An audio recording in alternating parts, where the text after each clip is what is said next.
प्रधानमंत्री नरेंद्र मोदी ने तीसरी बार पीएम पद की शपथ तो ले ली, मगर उत्तर प्रदेश में घटा जनादेश बीजेपी को चैन से बैठने नहीं दे रहा। कानपुर, अवध और बुंदेलखंड क्षेत्र में हारे हुए प्रत्याशियों पर बीजेपी अब सख्त हो गई है।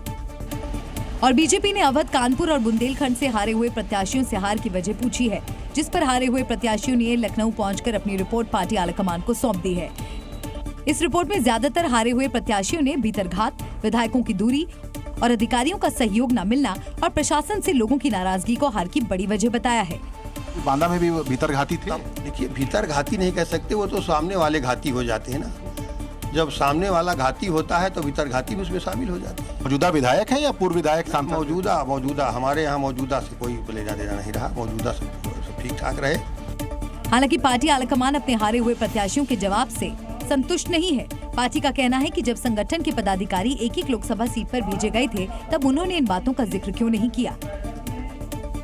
हम आपको बता दें कि उत्तर प्रदेश में इस बार बीजेपी ने 80 की 80 सीटें जीतने का लक्ष्य रखा था, लेकिन बीजेपी का ये सपना टूट गया और पार्टी अपने लक्ष्य को पूरा नहीं कर पाई।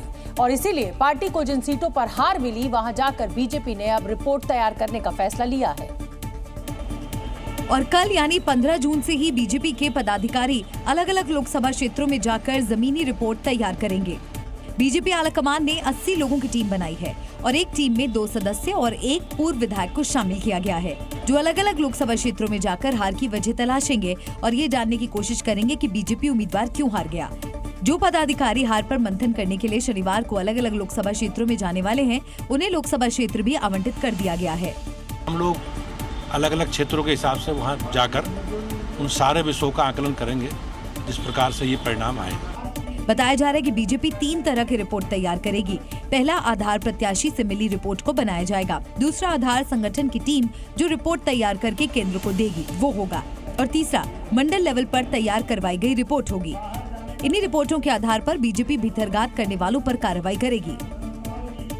उत्तर प्रदेश के मुख्यमंत्री योगी आदित्यनाथ ने मिशन 2027 की तैयारी भी शुरू कर दी और अधिकारियों के साथ अहम बैठक कर उन्हें विकास कार्यों में तेजी लाने के निर्देश दिए। और इस महीने के आखिर तक गोरखपुर लिंक एक्सप्रेसवे की शुरुआत हो जाएगी, जिसके शुरू होने से गोरखपुर क्षेत्र में पूर्वांचल एक्सप्रेसवे के जरिए लखनऊ, आगरा और दिल्ली कॉरिडोर से जुड़ जाएगा। Gorakhpur link expressway Gorakhpur NH 27 के जैतपुर गांव से शुरू होकर आजमगढ़ का सालारपुर में समाप्त होगा। इसके साथ ही कानून व्यवस्था दुरुस्त करने को लेकर भी कई फैसले लिए गए। सीएम ने सख्त निर्देश दिए कि सरकारी या निजी गाड़ियों पर हूटर बर्दाश्त नहीं किया जाएगा। भ्रष्टाचार के खिलाफ सख्त कार्रवाई के निर्देश दिए और गंगा दशहरा से पहले नदी घाटों की सफाई के निर्देश भी दिए। इस दौरान मुख्यमंत्री ने कहा कि हमारी कार्रवाई माफिया के खिलाफ है, गरीब के खिलाफ नहीं। इधर उत्तर प्रदेश में बाबा का बुलडोजर फिर गरजेगा।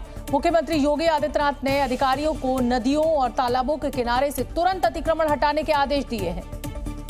राजधानी लखनऊ के अपकनगर में कुकरैल नदी के किनारे 330 से ज्यादा अवैध घरों और दुकानों को गिराया गया। इस दौरान कई जगह विरोध प्रदर्शन भी हुए, लेकिन बाबा का बुलडोजर नहीं रुका और अब सीएम योगी ने अतिक्रमण के खिलाफ और सख्त रुख अख्तियार कर लिया है। अधिकारियों को निर्देश जारी किए गए कि नदियों और पुराने तालाबों के किनारे तत्काल अतिक्रमण हटाएं। साथ ही सीएम ऑफिस ने सोशल मीडिया पर पोस्ट करके योगी आदित्यनाथ के हवाले से इस सिलसिले में निर्देश जारी किए, जिसमें मुख्यमंत्री ने कहा, मुरादाबाद में रामगंगा नदी के किनारे अतिक्रमण की स्थिति है। ऐसी स्थिति काशी, सहारनपुर समेत कई जिलों में है। अभी लखनऊ में कुकरैल नदी के पुनरुद्धार की कार्यवाही हो रही है। अवैध बसावट को हटाकर उन्हें दूसरी जगह शिफ्ट कराया गया है, जिसके बाद अब प्रशासन अवैध कब्जे के खिलाफ कार्रवाई को लेकर सख्त हो गया है। काशी से बाबा के श्रद्धालुओं के लिए गुड न्यूज आई है। काशी विश्वनाथ धाम में अब श्रद्धालु बाबा के डिजिटल दर्शन कर पाएंगे। मंदिर प्रशासन ने इसके लिए 3D व्यवस्था शुरू की है, जिसके तहत विश्वनाथ धाम में दर्शन करने आए लोग वर्चुअल रियलिटी हेडसेट के जरिए 5 पहर की आरती और श्रृंगार देख पाएंगे।